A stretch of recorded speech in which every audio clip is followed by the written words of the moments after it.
कंपनीच्या माणसांनी रिपोर्टिंग केलं. काय ही जी क्लिप आहे असा जो हे असतो ही लॅम्प आहे ना, ही लॅम्प फक्त 2 गाडी का 3 गाडी मध्ये ते लॅम्प 8 लॅम्प नाहीये. ते लॅम्पच्या ऐवजी हे असे क्लिप आहे. ते बंद करू नये, ओपन कर तिकडचं. थोडं पाठी आता कसं उघडायचं? दोन्हीला चाव्या आहेत. ते ओपन करा. कशाला ते लोक माणूस पाठवून देऊन बसून बिघडून देतात. अजून ताब्यात घेतली नाही महापालिका. त्यांचं इन्स्पेक्शनच रात्री जवळ कुठे गाडी थांबते देण्याच्या अगोदर तेच पण गोष्टी चेक करतात. चेक चालू होते ना.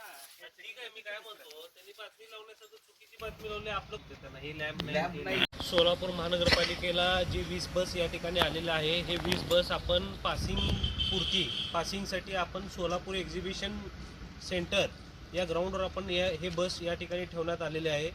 आज दिव्य मराठीला जी काही बातमी लागली की 300 रुपयाचे जी लॅम्प आहे, 300 रुपयाचं लॅम्प आहे ते इन्स्पेक्शनमध्ये या ठिकाणी काहीतरी त्या ठिकाणी आढळलं नाही असं त्यांच्याकडनं बातमी आलेली होती, पण ती अत्यंत चुकीची बातमी आहे.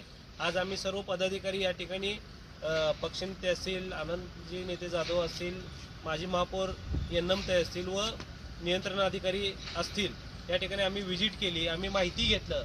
पण या ठिकाणी कंपनीकडनं जो साधा सगळ्या बसेसला या ठिकाणी आणि कंपनीचा या ठिकाणी माणूस आहे, सगळ्या बसेसला तो जो छोटा लॅम्प असतो 300 रुपयाचा तो त्या ठिकाणी आहे.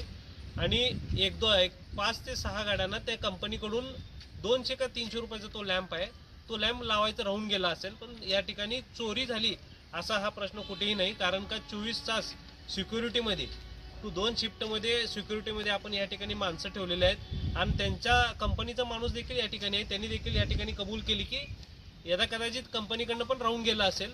तो 200 का 300 रुपयाचा लाईटचा लॅम्पचा लाईट आहे, तो बॅक साईडला असतो. पण या ठिकाणी चोरी वगैरे या ठिकाणी कुठलीही झालेली नाही आहे.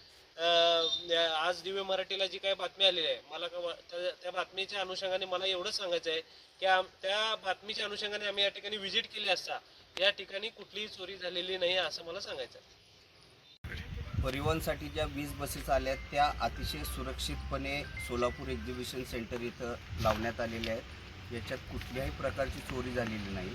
हे जी लॅम्प आहेत हे कंपनीकडनं 5 ते 6 गाड्यांमध्ये बसवायचे राहिलेले आहेत, कारण कंपनीचा माणूसही इथं उपस्थित आहे. तो सर्व इन्स्पेक्शन करतो आहे. RTOला गाडी पाठवण्याच्या आधी सर्व इन्स्पेक्शन करून कंपनीच्या मार्फत पाठवली जाते. त्या सगळ्या गोष्टी इथं बघितल्या जातात. आणि सगळ्यात महत्त्वाचं या गाड्यांना जे लॅम्प म्हणले जात आहेत, ह्या गाड्या सगळ्यांना चावी लावलेली कुलूप आहे, म्हणजे चावी उघडल्याशिवाय हे उघडू शकत नाही. आणि हा लॅम्प आहे तो आतमध्ये आहे, म्हणून हा लॅम्प मिसिंग झालेला आहे. त्यांचंही म्हणणं, कंपनीच्या लोकांचंही म्हणणं आहे की हे चुकून राहू शकतं. ही त्याच्यातनं राहिलेली आहे. गाड्या पूर्णपणे सुरक्षित आहे.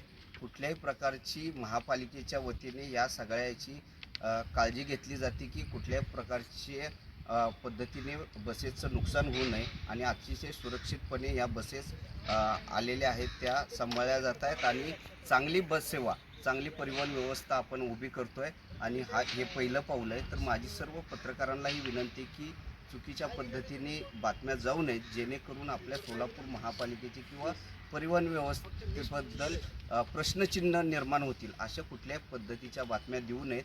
कारण फार दिवस झालं परिवहन व्यवस्था बंद आहे आपली, आपण नव्याने उभा करतो आहे. तर आपल्या सगळ्यांच्या सहकार्याची गरज आम्हाला लागणार आहे. तर जेणेकरून अशा चुकीच्या निगेटिव्ह बातम्या येऊ नये यासाठी आपण सगळ्यांनी काळजी घ्यावी अशी मी विनंती करतो.